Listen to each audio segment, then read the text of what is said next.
क्या बता रहे थे? स्वतंत्रता।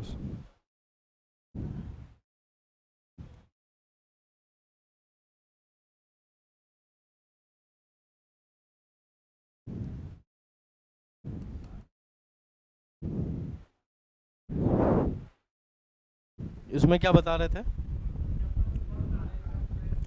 मुजफ्फरपुर बम कांड कब हुआ था ये? 1908 में। इसमें किसी का नाम लिखवाए थे क्या? नहीं ना। नाम लिखो, लिखना। खुदीराम बोस, खुदीराम बोस, खुदीराम बोस।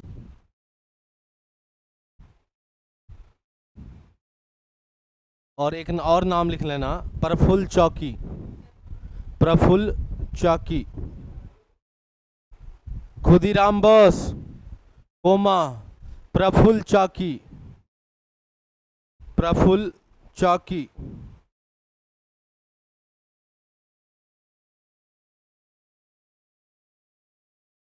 लिखा। और ये घटना कहीं और का नहीं, बिहार के मुजफ्फरपुर का है। एक जज हुआ करता था यहाँ पे, अंग्रेज। उस जजबा का नाम था किंग्सफोर्ड। अब बड़ा ही बदनाम जज था ये मुजफ्फरपुर वाला इलाका में। बताया जाता है कि खुदीराम बोस और प्रफुल्ल चौकी ने एक प्लान बनाया इसको बम उड़ाने का।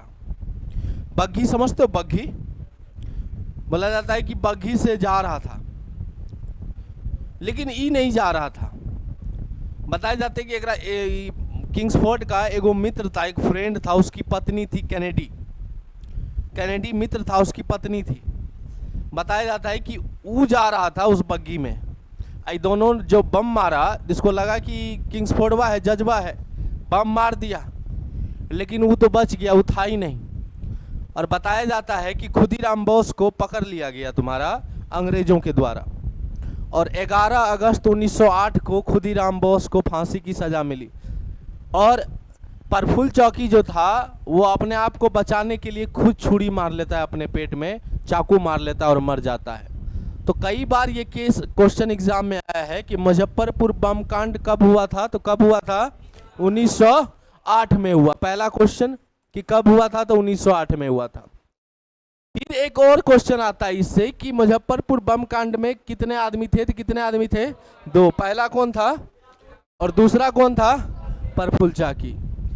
एगो और क्वेश्चन इससे ही आता है कि मुजफ्फरपुर बम कांड में फांसी की सजा किसको मिली थी, तो किसको मिली थी? खुदीराम बोस को मिली थी। क्लियर है? कोनो दिक्कत नहीं ना?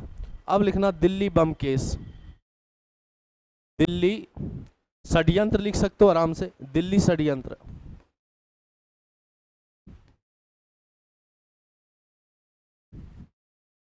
दिल्ली षड्यंत्र, दिल्ली षड्यंत्र लिखना। 1912, दिल्ली षड्यंत्र 1912। इसमें लिखना रास बिहारी बोस, रास बिहारी बोस, रास बिहारी बोस, रास बिहारी बोस।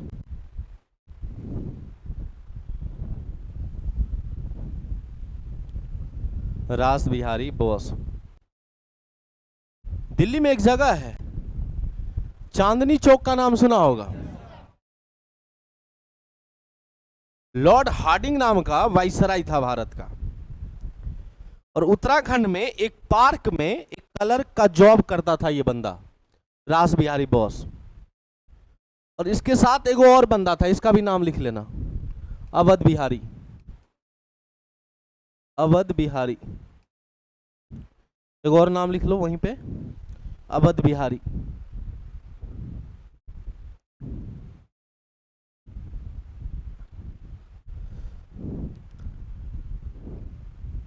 बताया जाता है कि 1911 में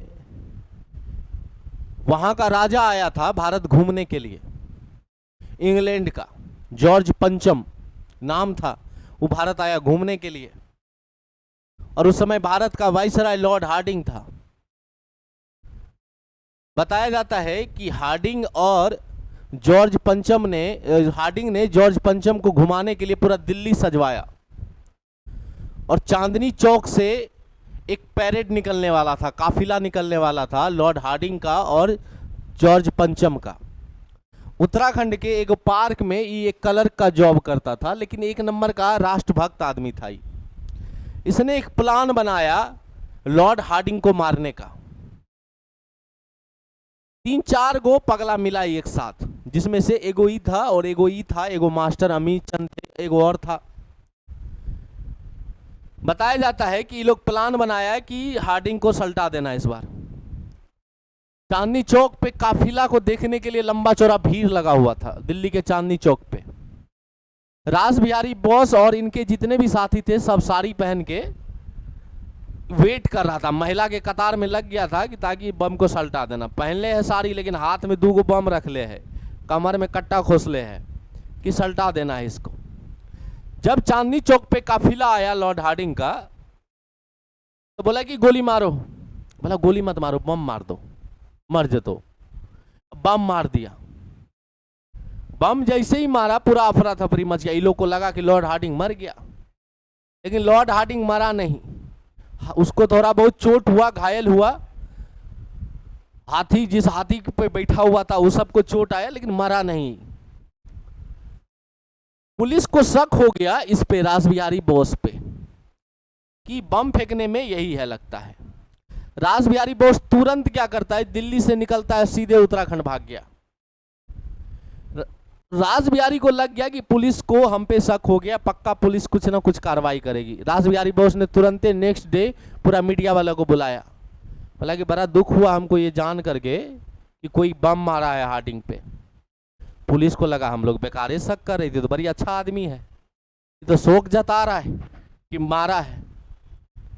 लेकिन बिहारी को बात जो है पेट में पचता नहीं। उसमें एगो बिहारी था, और यही बेगूसराय तरफ का था।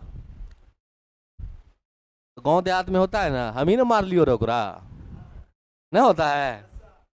अरे मामा हम ही मारे थे, है तो हम ही मारे थे। तो पुलिस वाला शक था, उठा लिया, बोला निकल उधर। बेटा पुलिस का जब 3rd डिग्री टॉर्चर होता है ना, तो 12 से 12 ना बता देता है। भनक लग गया कि इसका प्रणेता कौन था, रास बिहारी बोस। रास बिहारी बोस को पता चल गया है कि बेटा पुलिस को पता चल गया है कि तुम ही इसके मेन लीडर हो।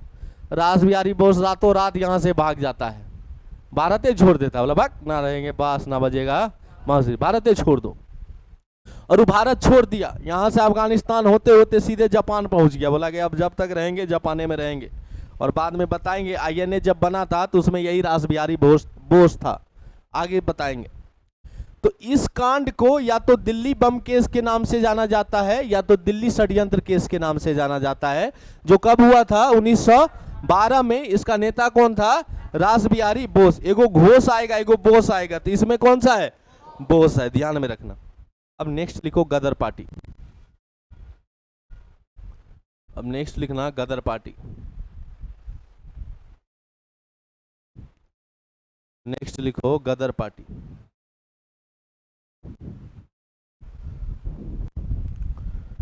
लिखना 1913। 1913 गदर पार्टी 1913। लिखना लाला हरदयाल। लाला हरदयाल। लाला हरदयाल। अब ब्रैकेट में लिख लेना सैन फ्रांसिस्को।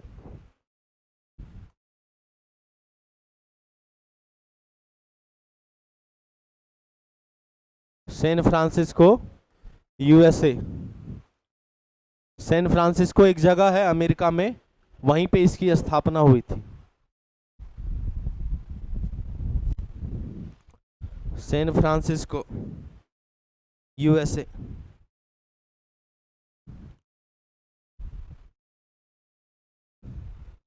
तो गदर पार्टी की स्थापना कब हुई, 1913 में। कौन कर रहा है?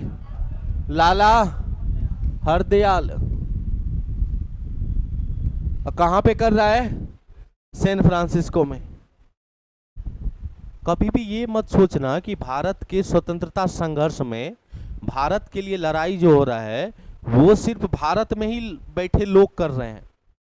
भारत से जो बाहर भी, देश से जो बाहर भी लोग रह रहे हैं वो भी भारत की आजादी के लिए लड़ रहे हैं। और उसका सबसे जीता जागता उदाहरण जो है वो गदर पार्टी है। एक देश का नाम सुने होंगे, कनाडा। और कनाडा में अभी भी सबसे ज्यादा सिख रहता है, पंजाबी लोग रहता है। और वही सब मिलके 1913 में वो पार्टी बनाया, गदर पार्टी बनाए। क्यों? तो बोला भारतीय जो लड़ रहा है उसको पैसा नहीं है, उसको पैसा तुम लोग भेजो, तुम लोग वित्तीय सहायता करो उन लोग को, ताकि अंग्रेजों से आमना सामना कर सके। और हम लोग जो है देश से बाहर रह करके भारत के लिए लड़ेंगे। और यही सोच उसने एक पार्टी बनाया। और वही पार्टी कौन सा पार्टी कह रहा है? गदर पार्टी कहलाया। जो कब बना? 1913 में। जिसका नेता कौन था? लाला हरदयाल। जो कहां बन रहा है? सैन फ्रांसिस्को, यूएसए में। क्लियर है? कोनो दिक्कत नहीं है? आगे लिखो, लिखना home Rule league. Home Rule league, home Rule league, home Rule league.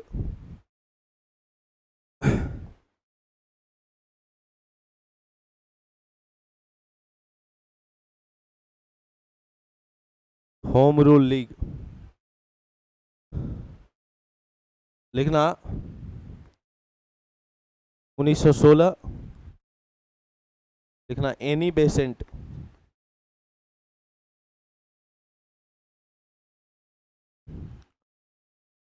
और एक और नाम लिखना, बाल Gangadhar Tilak. Bal Gangadhar Tilak. Home Rule League 1916, Annie Besant और Bal Gangadhar Tilak. Home Rule League, Annie Besant और बाल गंगाधर तिलक। बाल गंगाधर तिलक। एनी बेसेंट भारतीय नहीं थी। याद करो 1917 कांग्रेस का कॉन्फ्रेंस, प्रथम महिला कौन थी? Annie Besant. लेकिन प्रथम भारतीय महिला कौन थी? सरोजिनी नायडू ना। इसका मतलब एनी बेसेंट भारतीय नहीं थी। ये आयरिश थी, आयरलैंड की थी ये। लेकिन इसके भारत के धार्मिक और राजनीतिक में इतना दिलचस्पी था इनको कि भारत के बिना रह ही नहीं सकती थी ये।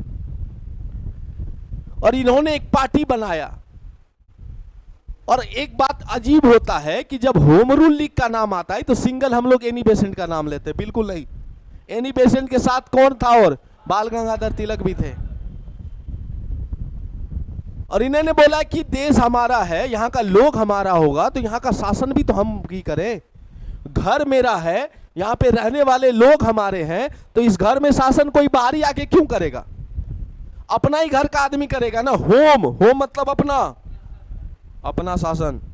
होम रूल लीग, स्वशासन। और इसका प्रणेता कौन कौन है? तो एनी बेसेंट और बाल गंगाधर तिलक। जो कब किया गया? 1916 में किया गया। कोनो दिक्कत है? क्लियर है? अब लिखना जालियांवाला बाग हत्याकांड। जालियांवाला बाग हत्याकांड। जालियांवाला बाग हत्याकांड। जलियांवाला बाग हत्याकांड। जलियांवाला बाग हत्याकांड लिखना 13 अप्रैल 1919।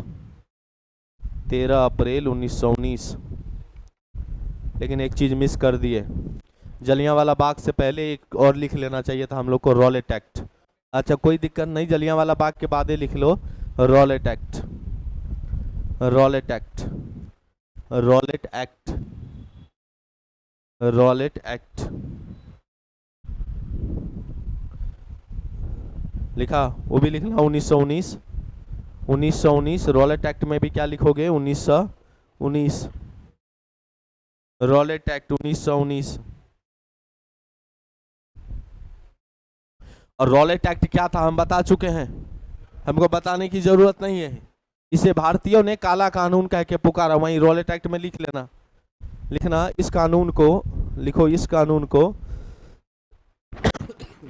सर्दी हो गया बहुत ज्यादा, इस कानून को बिना वकील, सिंगल इन्वर्टेड कोमा में, सिंगल इन्वर्टेड कोमा में, समझ आ रहा है ना क्या हम कहना चाह रहे हैं? सिंगल इन्वर्टेड कोमा, ऐसे करके, ऐसे करके, ऐसे करके लिखना, इस कानून को बिना अपील, बिना अपील, बिना अपील, बिना दलील, कोमा देखे, बिना अपील, बिना दलील और बिना वकील का कानून कहा गया। बिना अपील, बिना दलील और बिना वकील का कानून कहा गया, कहा गया तथा कहा गया बिना अपील, बिना दलील और बिना वकील का कानून कहा गया तथा भारतीयों द्वारा, भारतीयों द्वारा, भारतीयों द्वारा तथा भारतीयों द्वारा इस कानून को, इस कानून को तथा भारतीयों द्वारा इस कानून को काला कानून कह के पुकारा गया, काला कानून कह के पुकारा गया, काला कानून कह के पुकारा गया, काला कानून कह के पुकारा गया।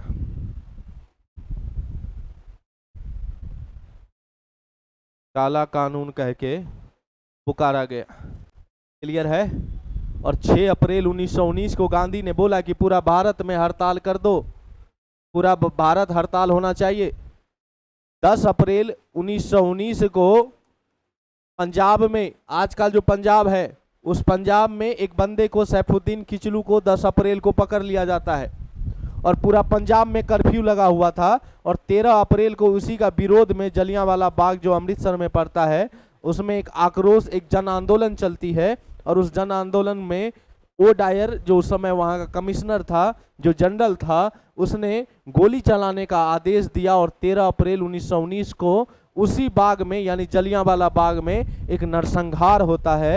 और ये न्यूज पूरा हिंदुस्तान में छपी। और ये क्वेश्चन पूछ सकता है तुमको कि गांधी ने किस आंदोलन को अपना एक बहुत बड़ा भूल बताया? तो यही तुम्हारा ऑल इंडिया लेवल वाला जो था, एक पॉइंट लिख लो उसी में, नोट देके एक पॉइंट लिखो, वहीं पे लिखना, लिखना रॉलेट एक्ट के विरुद्ध में, लिखो रॉलेट एक्ट के विरोध में, ऐसे करके, रॉलेट एक्ट के विरोध में, रॉलेट एक्ट के विरोध में गांधी जी ने, रॉलेट एक्ट के विरोध में गांधी जी ने 6 अप्रैल 1919 को, 6 अप्रैल 1919 को रॉलेट एक्ट के विरोध में गांधी जी ने 6 अप्रैल 1919 को अखिल भारतीय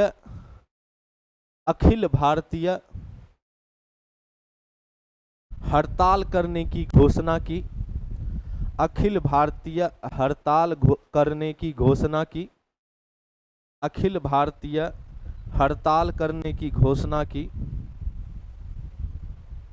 घोषणा की, जिसके चलते, जिसके चलते, जिसके चलते भारतीयों द्वारा, जिसके चलते भारतीयों द्वारा, जिसके चलते भारतीयों द्वारा अंग्रेजों का, अंग्रेजों का, जिसके चलते भारतीयों द्वारा अंग्रेजों का कड़ा विरोध किया जाता है, भारतीयों द्वारा कड़ा विरोध किया जाता है, कड़ा विरोध किया जाता है, कड़ा विरोध किया जाता है तथा 10 अप्रैल 1919 को, 10 अप्रैल 1919 को 10 अप्रैल 1919 को पंजाब के पंजाब के पंजाब के नेता पंजाब के नेता सैफुद्दीन किचलू सैफुद्दीन किचलू सैफुद्दीन किचलू पंजाब के नेता सैफुद्दीन किचलू को सैफुद्दीन किचलू को अंग्रेजों द्वारा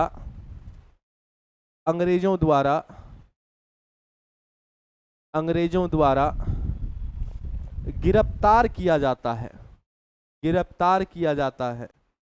अंग्रेजों द्वारा। ऐ लड़की, फेंक देंगे मोबाइल सही तो तुमको हम। डिस्टर्ब करती है। क्या लिखा रहे थे हो? मोबाइल रखो सब, अंदर रखो मोबाइल।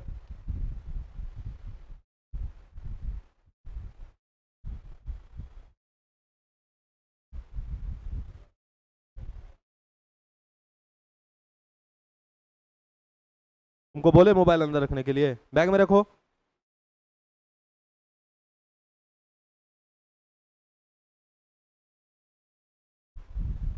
देख तो इतना सर्दी में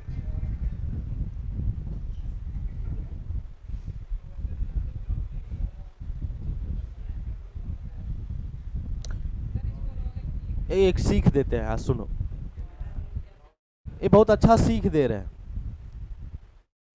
जब कोई गांव से बाहर आता है ना किसी शहर में रहने के लिए, तो उसमें 2-3 चीज बहुत अच्छा बदलाव होना चाहिए, जहां तक हमको लगता है।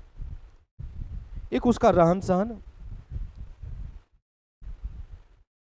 एक गांव का रहन सहन और एक शहर का रहन सहन में अंतर होता है।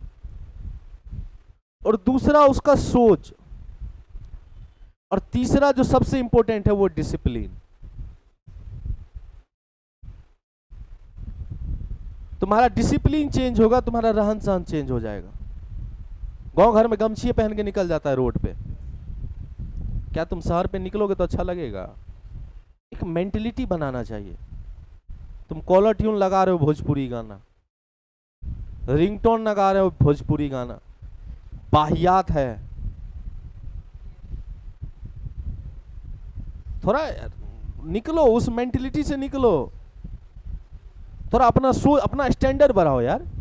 कल के डेट में जॉब हो जाएगा, यही धंधा रहेगा तो कोई गलिया देगा तुमको। एक दूसरे को देख के भी स्टैंडर्ड को बदला जाता है।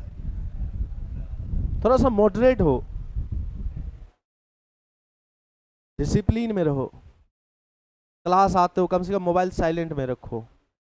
किसी का फोन आता है बोल दिया करो ये क्लास का टाइम है। हमरो 10 गो है फोन करे वाला, लेकिन कोई करता है काम को फोन? अभी काल हो गया फोन सब साइलेंट करके जेब में रखा। क्लास के बाद तुम फोन चलाओ या फोन करने वाले को घुमाओ, हमको कोई दिक्कत नहीं है, लेकिन क्लास में हमको चाहिए डिसिप्लिन। क्या लिखा रहे थे?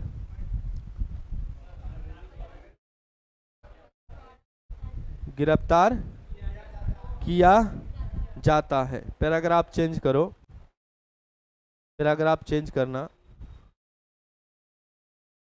13 अप्रैल 1919 को 13 अप्रैल, हाँ उसी में पैराग्राफ चेंज करके 13 अप्रैल 1919 को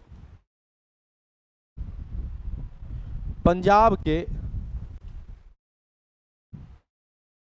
पंजाब के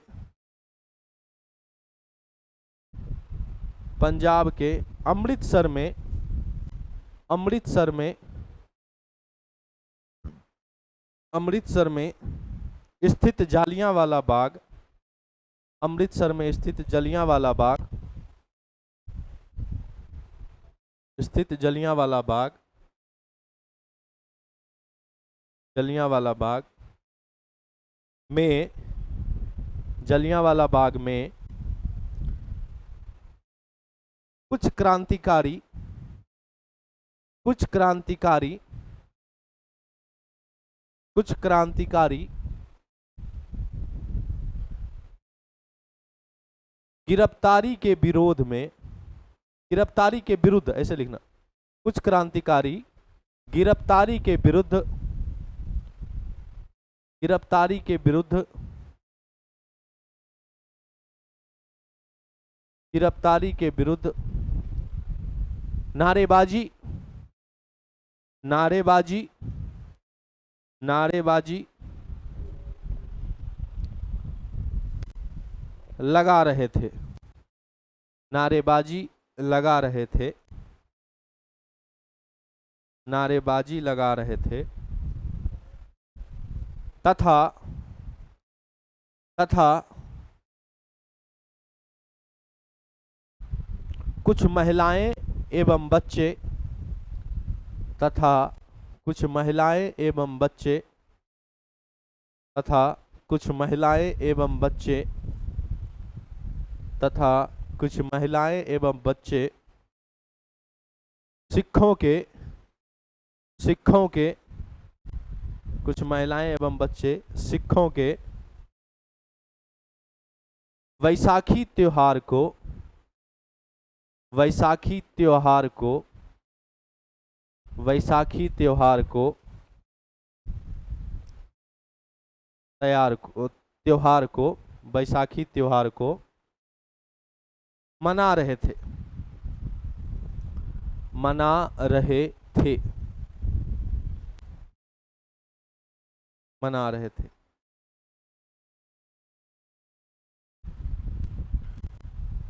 जनरल ओ डायर के, जनरल मना रहे थे, full stop. Next, General O'Dwyer के, जनरल ओ डायर के आदेशानुसार, जनरल ओ डायर के आदेशानुसार, जनरल ओ डायर के आदेशानुसार करीब करीब या लगभग, लगभग सही लिखना होता, लगभग लिखना, लगभग 1600 राउंड गोली, 1600 राउंड गोली, 1600 राउंड गोली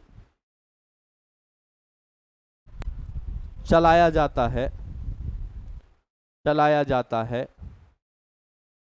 चलाया जाता है, जिसे इतिहास में, जिसे इतिहास में, जिसे इतिहास में जलियांवाला बाग हत्याकांड के नाम से,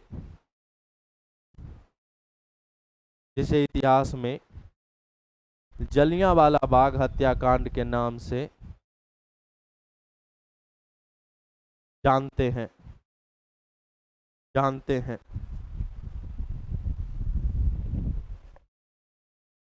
पैराग्राफ चेंज करना, लिखना इस घटना के बाद, इस घटना के बाद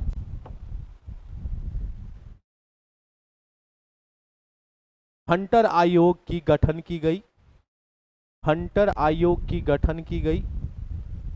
इस घटना के बाद हंटर, हंटर आयोग की गठन की गई, हंटर आयोग की गठन की गई, हंटर आयोग की गठन की गई, तथा तथा गांधी ने, गांधी जी ने, ऐसे नहीं, गांधी जी ने, गांधी जी ने अपने इस हड़ताल को, अपने इस हड़ताल को, अपने इस हड़ताल को अपनी सबसे बड़ी भूल बताई, अपने इस हड़ताल को अपनी सबसे बड़ी भूल बताई, अपनी सबसे बड़ी भूल बताई। ठीक है, फुल स्टॉप। अब लिखना, नेक्स्ट लिखो खिलाफत आंदोलन। पानी पिलाओ तो हो। खिलाफत आंदोलन, खिलाफत आंदोलन लिखना 1919, 1919 खिलाफत आंदोलन 1919, खिलाफत आंदोलन 1919, 1919। इसमें लिख लेना, लिखना यह आंदोलन, यह आंदोलन, यह आंदोलन भारत में, यह आंदोलन भारत में विशेषतः, विशेषतः यह आंदोलन भारत में विशेषतः मुस्लिम समुदाय की, मुस्लिम समुदाय की, मुस्लिम समुदाय की आंदोलन था, आंदोलन था, परंतु, परंतु इस आंदोलन में, इस आंदोलन में, परंतु इस आंदोलन में, परंतु इस आंदोलन में कांग्रेस ने भी, कांग्रेस ने भी इस आंदोलन में, कांग्रेस ने भी मुस्लिम समुदाय का, मुस्लिम समुदाय का, समुदाय का साथ दिया।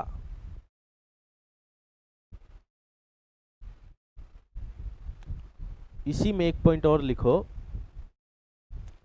इस आंदोलन का, नेक्स्ट पॉइंट, इस आंदोलन का, किस आंदोलन का? खिलाफत आंदोलन का। हाँ, इस आंदोलन का मुख्यतः कारण, मुख्यतः कारण प्रथम विश्व युद्ध में, प्रथम विश्व युद्ध में, जहां प्रथम विश्व युद्ध लिखोगे वहां ब्रैकेट में लिख लेना 1914 से लेकर 1918। जहां प्रथम विश्व युद्ध लिख रहे हो वहां पे ब्रैकेट में लिख लेना 1914 से 1918। क्या लिखा है? क्या लिखा है हो? अरे पूरा लाइन बोलो ना, क्या लिखा है? मुख्यतः कारण प्रथम विश्व युद्ध में, प्रथम विश्व युद्ध में जर्मनी के साथ, जर्मनी के साथ, प्रथम विश्व युद्ध में जर्मनी के साथ तुर्की की, जहां तुर्की लिखे हो वहां तुर्की को अंडरलाइन कर लेना, नीचे से अंडरलाइन मार देना।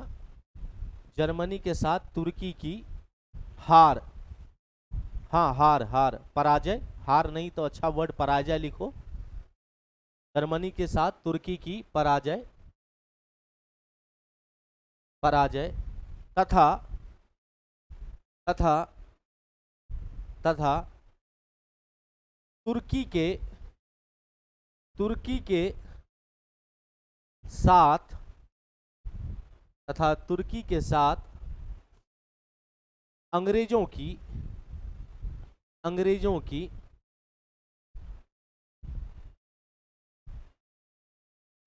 सेब्रे की संधि, सेब्रे सही का वो ऐसे करके, सेब्रे की संधि, तुर्की के साथ अंग्रेजों की सेब्रे की संधि, सेब्रे की संधि। एगो वर्साई का संधि, तो वर्साई का संधि जर्मनी के साथ हुआ था और सेब्रे का संधि किसके साथ हुआ? तुर्की के साथ, क्योंकि फर्स्ट वर्ल्ड वार में जर्मनी भी हारा है और तुर्की भी हारा है। हाँ, तो क्या लिखवाएं? पूरा लाइन बोलो। तथा तुर्की के साथ, यही, तथा तुर्कों के साथ अंग्रेजों की सेब्रे की संधि, जिसमें, जिसमें, जिसमें तुर्की के, तुर्की के, तुर्की के राजनीतिक के साथ साथ, राजनीतिक के साथ साथ, राजनीतिक के साथ साथ धार्मिक पद, धार्मिक, राजनीति के साथ साथ धार्मिक पद पद जिसे खलीफा कहा जाता था, और जहां खलीफा लिखे हो उसको सिंगल इन्वर्टेड कोमा में लिख लेना, जिसे खलीफा कहा जाता था, जिसे खलीफा कहा जाता था, जिसे खलीफा कहा जाता था, जिसे खलीफा कहा जाता था, उसको समाप्त करने की, या उस पद को समाप्त करने की, ऐसे लिखना, उस पद को समाप्त करने की, उस पद को समाप्त करने की, उस पद को समाप्त करने की विश्व के मुसलमानों के साथ साथ, विश्व के मुसलमानों के साथ साथ, विश्व के मुसलमानों के साथ साथ भारतीय मुसलमानों को भी, भारतीय मुसलमानों को भी, भारतीय मुसलमानों को भी संदेह, भारतीय मुसलमानों को भी संदेह, भारतीय मुसलमानों को भी संदेह, और पैराग्राफ चेंज करके लिखना, उपर्युक्त वर्णन या उपरोक्त वर्णन, उपरोक्त उपरोक्त वर्णन, उपरोक्त वर्णन, उपरोक्त वर्णन, उपरोक्त वर्णन खिलाफत आंदोलन का, खिलाफत आंदोलन का, खिलाफत आंदोलन का सबसे बड़ा कारण था,